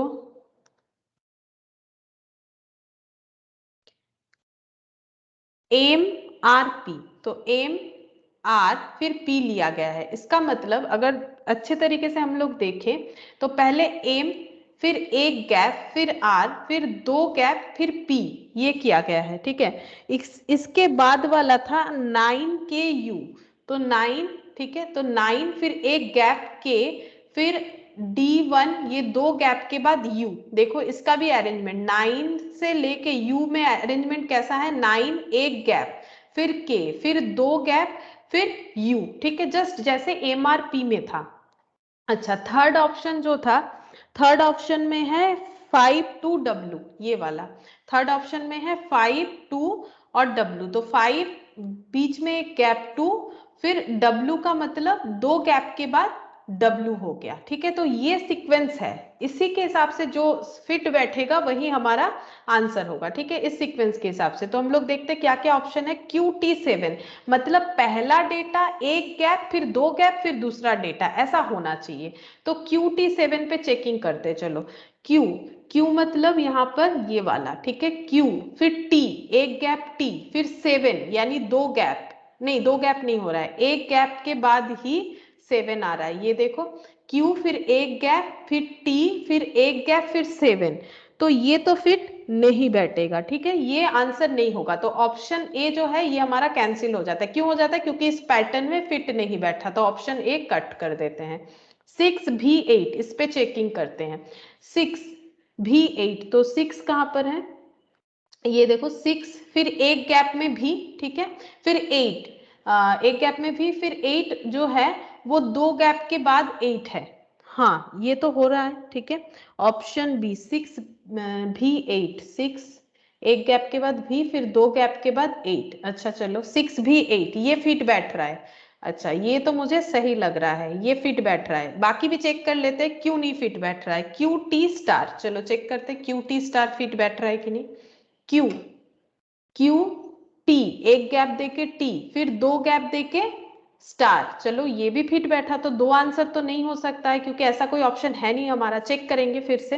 QV7, कुछ तो एक पॉइंट होगा जो दोनों में से कोई एक आंसर होगा, तो अब थर्ड वाला भी चेक कर लेते हैं। QV7, तो पहले क्यू लिख लेते हैं, क्यू के बाद भी, दो गैप में भी आ गया, फिर 7 डायरेक्ट आ गया, तो ये वाला ऑप्शन तो कट हो गया क्योंकि ये फिट नहीं बैठता है, लेकिन दो में क्लैश हो गया। क्यों क्लैश हुआ वो भी देखते हैं, देखो तो ये वाला नहीं होगा, ये तो क्लियर हो गया, ये दोनों नहीं होगा।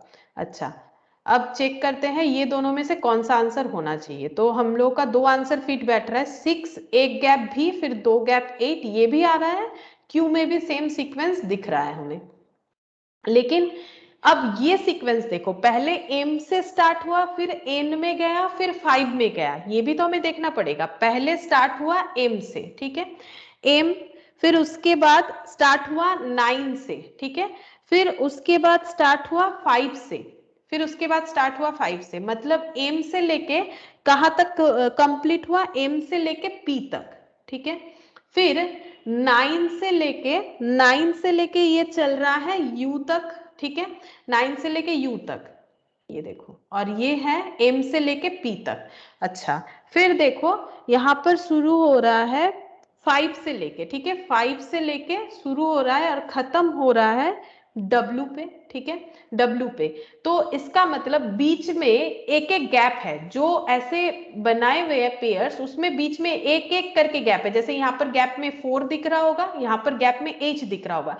इसका मतलब नेक्स्ट स्टार्टिंग जो है वो Q से होना चाहिए, ठीक है, नेक्स्ट स्टार्टिंग जो है वो Q से होना चाहिए, Q के बाद एक गैप, फिर T, फिर दो गैप, फिर स्टार, ऐसे होना चाहिए। तो इसका मतलब हम लोगों का जो कन्फ्लिक्ट हो रहा था वो सॉल्व हो गया, फिर Q वाला ही होना चाहिए, 6 नहीं होगा, तो ऐसा क्वेश्चन होगा तो हमें दोबारा देखना पड़ेगा QT स्टार, तो इसका मतलब ये वाला होगा QT स्टार, ये वाला ऑप्शन करेक्ट होगा, यानी ऑप्शन सी ये वाला नहीं होगा। चलो देखते हैं आंसर क्या है, ऑप्शन सी होना चाहिए। हाँ, ये देखो आंसर जो है वो ऑप्शन सी है 9 का, ठीक है, 9 का ऑप्शन सी हो गया। अच्छा 10th का देखो, 10th का लास्ट है, 3 of the following 4 are alike in a certain way based on their position in the above arrangement, which of the following does not belong to the group। Same वही बात पूछा कि कौन सा इस ग्रुप में बिलोंग नहीं कर रहा है। तो क्या क्या है, M3X R#8 P4B KDE, ठीक है, तो हमें चेक करना पड़ेगा। M3X चेक करते हैं, चलो M3X पहला ऑप्शन, दूसरा है R#8, तीसरा है P4B और फोर्थ है KDE। चलो चेक करते हैं, तो यहां से ही चेक कर लेते हैं, ठीक है, ये जो बना हुआ है यहीं से चेक कर लेते हैं, इसी का क्वेश्चन तो है।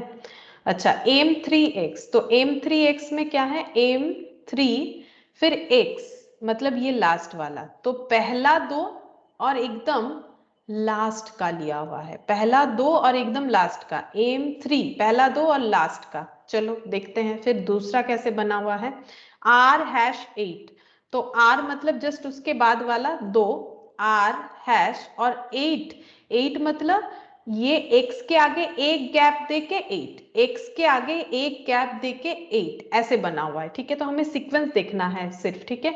एक दो मतलब ये कैसे हो गया, अगर हम लोग इसका नंबरिंग कर लेना तो हमें अच्छे से समझ में आ जाएगा। देखो 1 2 3 4 5 6 7 8 9 10 11 12 13 14 15 16 17 18 19 20 21 22 23 24 25 26 27 28 29 30, 30 है, तो पहला 1 2 और ये हो गया 30, ठीक है, दूसरा वाला 3 4, 3 4 और ये हो गया 30, 30 के आगे 29 और ये हो गया 28, ठीक है, तो 1 2 3 4 ऐसा सीक्वेंस चल रहा है, 30 और 28। नेक्स्ट चेक करते हैं, नेक्स्ट क्या है, P4B, ठीक है, तो P4B, तो P4B चेक करते हैं, P4, तो 1 2 3 4 5 6 7, 6 7 है, ठीक है, 3 4 के बाद 6 7, 6 7 और भी कितने नंबर पे आएगा, अगर 8 28 है, 28 27 26 25,